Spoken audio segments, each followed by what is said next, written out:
Stop scrolling for 1 second. This might actually be about you. Late at night, you catch your reflection in the mirror. Shirt off, shoulders a little lower than they used to be.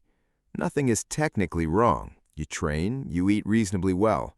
Yet something feels off, and you can't quite name it. Not a crash, not a disaster, just a slow fading. You still function, but the sharpness isn't there anymore. Energy runs out sooner. Stress lands harder than before. Even motivation now costs more effort than it used to. So when testosterone and creatine come up in conversation, you listen. It doesn't sound like hype anymore. It sounds like relief. Maybe there's one missing piece your body has been begging for. Because deep down, this was never really about muscle size. It was always about feeling capable again, like before. At first, the story sounds simple and completely believable. Transformation photos everywhere, people swearing creatine changed their lives instantly. More strength, more drive, more confidence, almost overnight, they claim. So you buy the tub, you start the daily scoop, you tighten your training, you wait for the shift. And technically, something does happen within the first few weeks. The scale moves slightly, your muscles look a touch fuller, you manage one more rep than you could before. On paper, that counts as progress, real measurable progress, but emotionally, it barely registers. Something still feels incomplete. You're still tired, still stressed, still missing that quiet drive. Nobody mentions that part in the flashy before and after videos. The letdown isn't loud. It doesn't make you quit immediately. It just lingers quietly, whispering one uncomfortable question at you. Did I do everything right and still miss the point? You followed the instructions, you trusted the advice completely, yet the feeling you actually wanted never fully showed up. So naturally, you go looking for answers all over again. That's when the online arguments start pulling you in.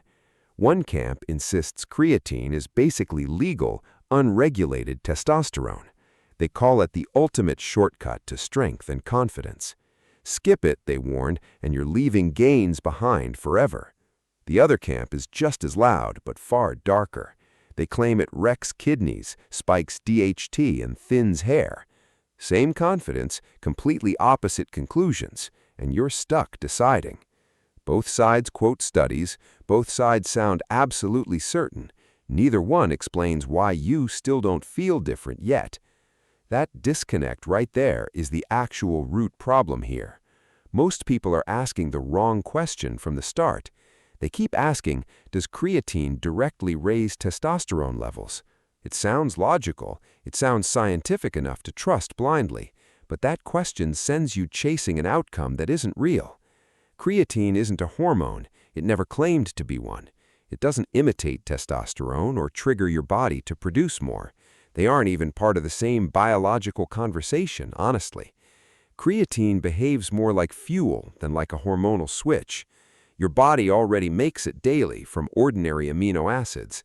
Red meat and fish naturally deliver small amounts of it. Supplementing simply tops off a tank that's already partially full. When you misunderstand that, disappointment becomes almost guaranteed eventually. You watch a number instead of watching how you feel. Hormones never operate alone inside a simple, isolated system. They respond to energy, stress, recovery, and muscular workload together.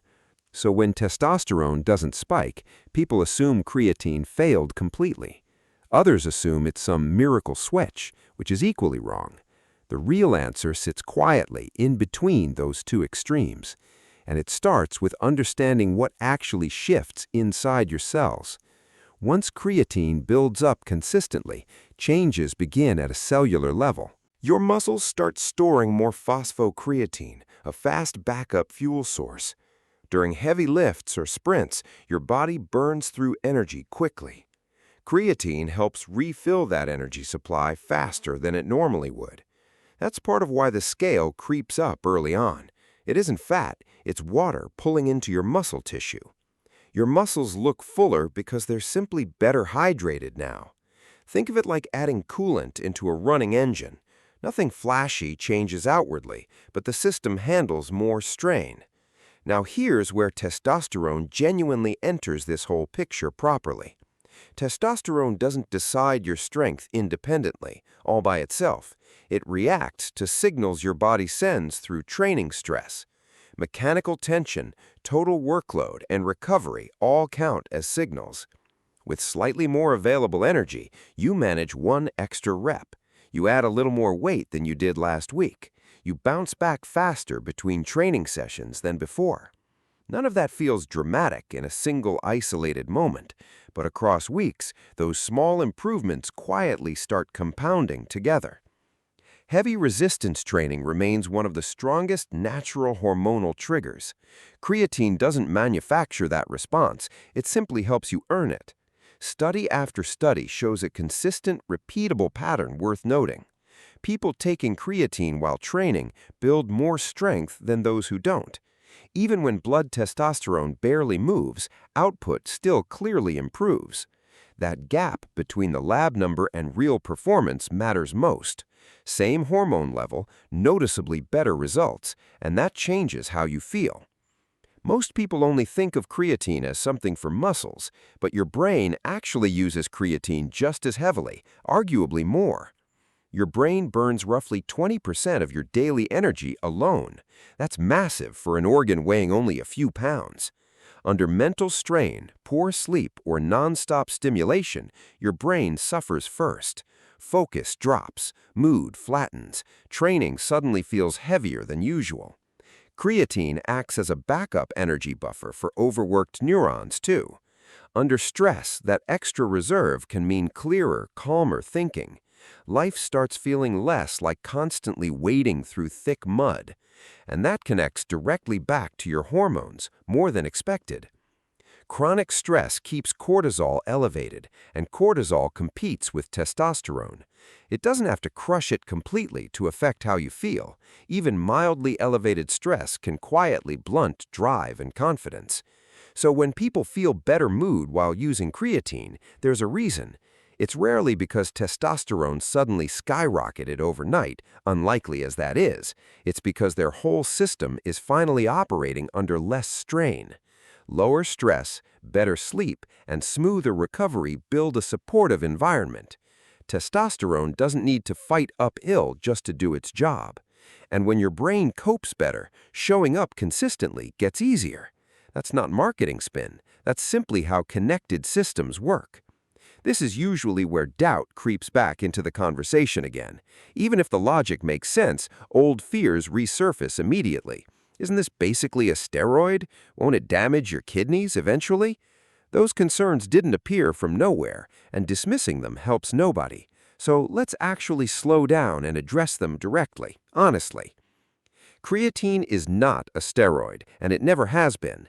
It doesn't bind to androgen receptors or suppress natural hormone production. Steroids flood your system with synthetic hormones, triggering unnatural feedback loops. Creatine simply supplements an energy molecule your body already produces. What about kidney health, a concern people bring up constantly? In healthy adults, moderate daily doses have been studied for decades. Long-term research consistently shows normal kidney and liver function markers. Creatine does raise creatinine, a marker doctors use for kidney checks. Higher creatinine from supplementation doesn't automatically signal actual kidney damage. It usually just reflects more creatine being processed by the body. Then there's the hair loss and DHT concern people often raise. One small study on rugby players showed a temporary DHT increase, but those levels stayed comfortably within a completely normal range. Hair loss itself was never even measured in that particular study. Follow-up research hasn't consistently reproduced that same temporary spike either. If you're genetically prone to hair loss, many factors contribute anyway. Blaming creatine alone is like blaming one drop for a flood.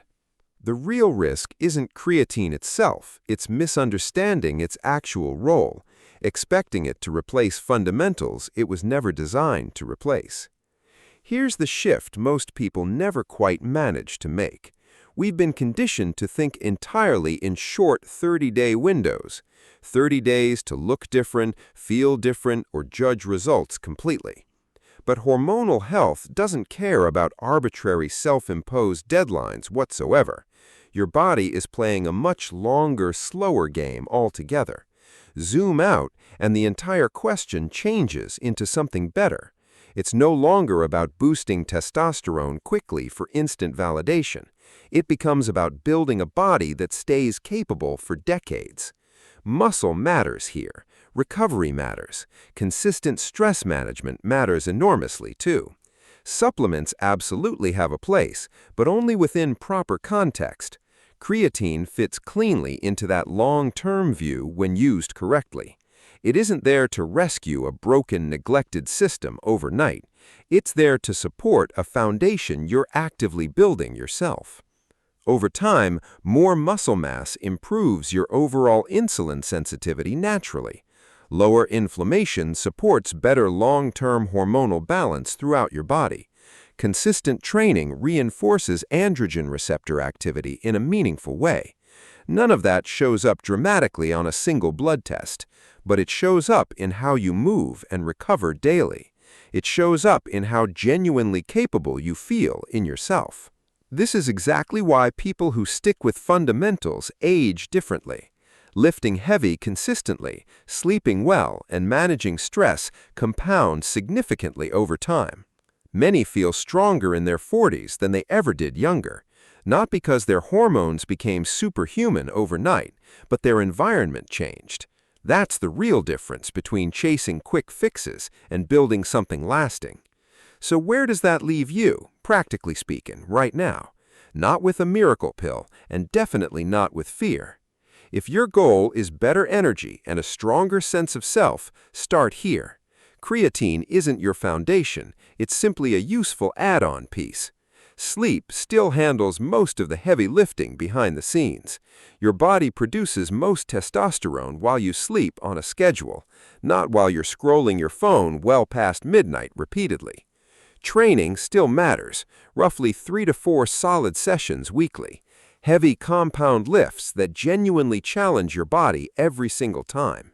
Body fat, chronic stress, and basic health markers set your ceiling. Creatine earns its place once those core pieces are already moving.